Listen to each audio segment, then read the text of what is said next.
कल्पना ये है कि एक अज्ञान का पर्दा है। समझ लो कि ये पर्दा है, अज्ञान का पर्दा, व्हील ऑफ इग्नोरेंस। अज्ञान का पर्दा है, पूरा समाज यहां पर है। आप मान लीजिए पूरा समाज यहां पर है और यहां एक पर्दा है। ये एक ऐसा पर्दा है कि जैसे ही कोई इसे क्रॉस करता है वो सब भूल जाता है।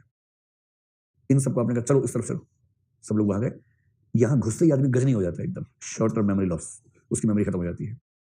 यहां आने के बाद व्यक्ति में तर्क बचा रहता है, यानी रीजनिंग उसके पास है, समझदार व्यक्ति है, उसके तर्क है, विवेकशीलता है, उसके अंदर जो सामान्य मनोविज्ञान के नियम हैं वो उसको पता है, मनोविज्ञान पता है, बेसिक इकोनॉमिक्स उसको पता है, उस समय दिक्कत नहीं है।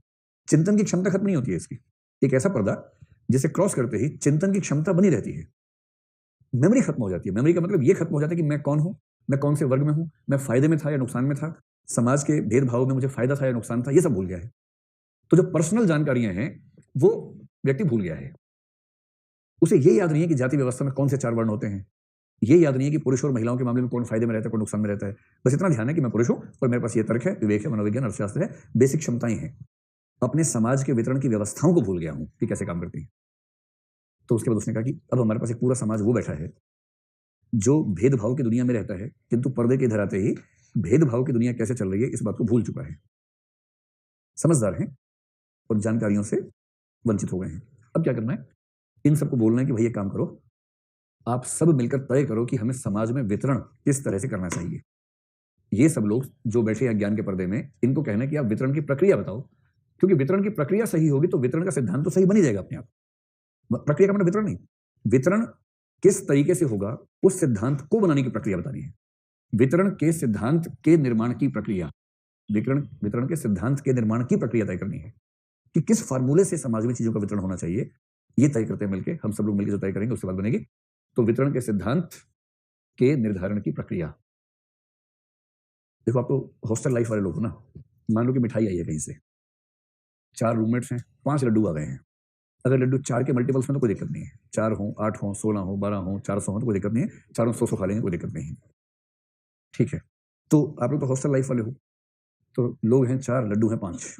ठीक, 4 बैठे हैं, चारों महाभूखे प्राणी हैं, कोई लड्डू के लिए जान दे भी सकते हैं, जान ले भी सकते हैं, इस मूड में बैठे हुए हैं चारों। हाँ, समानता के सिद्धांत में विश्वास चारों को है, चारों चाहते हैं कि बराबर वितरण हो जाए। तो हम जो हॉस्टल में करते थे मैं बताता हूँ, फिर आप बताएं कि आप कैसा नियम अप्लाई करते, कोई और नियम अप्लाई करते हैं। हमारे बड़ा सिंपल सा नियम था कि जो 4 लोग हैं उनमें से एक कोई वितरण करेगा, बाकी तीनों बारी बारी छोड़ेंगे, जो बचेगा वो उसको मिलेगा जिसने वितरण किया है। और ये नियम अपने आप में इतना ठोस था कि वो व्यक्ति चारों को बराबर करने में एड़ी चोटी का जोर लगा देता था। जैसे मूंगफली का वितरण करना हो तो बड़ा सही तरीके से वितरण कि उसमें श्वेत और युवा मूंगफलियां बराबर बराबर हर हिस्से में आ जाए, और अश्वेत और जो छोटी मूंगफलियां हैं जो खराब हो गई हैं वो बराबर रहें, वही बराबर रहें। आप 4 हिस्सों में बांटें इस कॉन्फिडेंस से कि ठीक है अब तुम तीनों चुन लो, चौथा मेरा रहेगा। इसके लिए बहुत आत्मविश्वास चाहिए, और सबसे बड़ी बात है कि ये भरोसा कि आपने एकदम बराबर बांटा है, ये भरोसा चाहिए, क्योंकि आप मान के चल रहे हैं कि सबसे कम वाला मुझे ही मिलेगा।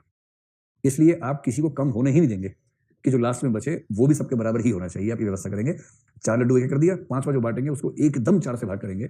मोतीचूर का एक एक दाना उठा उठा के, एक दाना उठा के सेट करेंगे, उसके ऊपर चिपकाएंगे, उसका एक दाना निकाल के इस पे चिपकाया। फिर आपने आधे घंटे बाद कहा अब ठीक है भाई, आ जाओ भाई आ जाओ, अब इन 4 में से आप 3 लोग अपना अपना चुन लीजिए क्रम से, और जो बचेगा चौथा मेरा होगा। अगर ये प्रक्रिया ठीक है तो रिजल्ट ठीक होना ही होना है, सारा खेल तो प्रक्रिया का है। अब ये कह रहे हैं कि मान लीजिए समाज के सब लोग बैठ के प्रक्रिया तय कर रहे हैं, तो इनमें से किसी को नहीं पता कि समाज में इनकी स्थिति क्या है।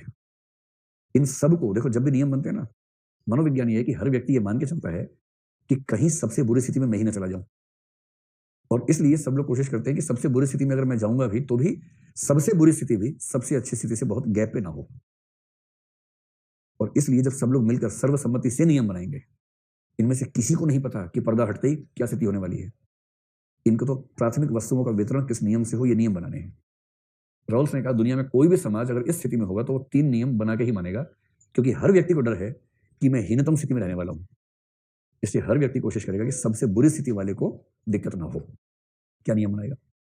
सबसे पहला नियम ये बनाएंगे कि प्रत्येक व्यक्ति को स्वतंत्रता मिलनी चाहिए, क्योंकि सबको डर है अगर मैं दास निकला मामला फंस जाएगा। तो कोई दासवास ना रहे, सबको स्वाधीनता मिलनी चाहिए, सबको स्वतंत्रता मिले, सभी को मिले, किंतु इतनी ही जितनी दूसरों की स्वाधीनता में बाधक ना हो, दूसरों की स्वतंत्रता में बाधक ना हो, या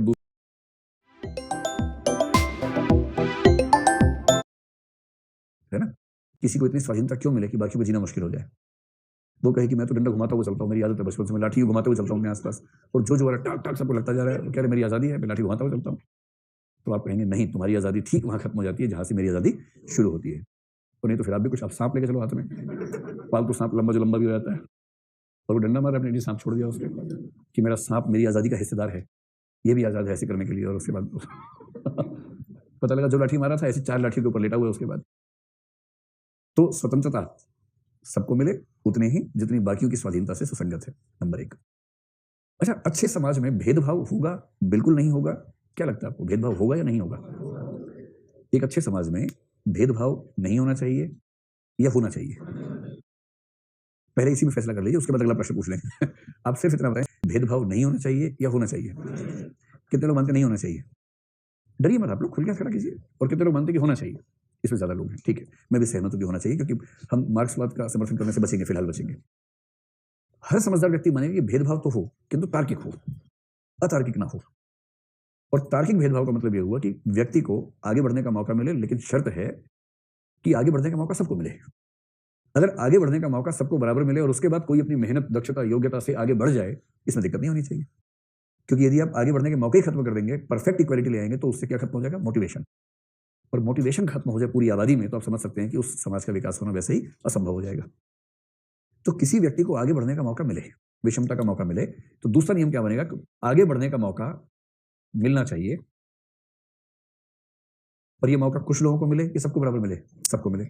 आगे बढ़ने का मौका सभी को समानता से साथ मिले तो कोई दिक्कत नहीं है। जैसे आपको मिला हुआ यूपीएससी में 4 या 6 अटेम्प्ट्स हैं, 21 साल से कम नहीं होना है, 32 से ज्यादा नहीं होना है, ग्रेजुएट होना है, तैयारी करनी है, एग्जाम देना है, इक्वल है। और तीसरी बात, जब ऐसे नियम बनाएंगे, लोग चाहेंगे कि भेदभाव ज्यादा हो ही क्यों, हल्का फुल्का ठीक है, वरना ज्यादा होगा तो मैं तो बहुत पीछे रह जाऊंगा, सबके मन में ये आएगा। तो रॉल्स ने कहा कि तीसरा नियम ये बनेगा कि आगे बढ़ने का या विशेष सुविधाएं या विशेष अवसर, जो भी चीज है, विशेष अवसर है या विशेष सुविधा है, जब आप किसी को देंगे बाकियों की तुलना में, तो विशेष अवसर या विशेष सुविधा उन्हीं व्यक्तियों को मिले जो समाज के सबसे वंचित सदस्य को आगे बढ़ाने के लिए प्रयास कर रहे हैं।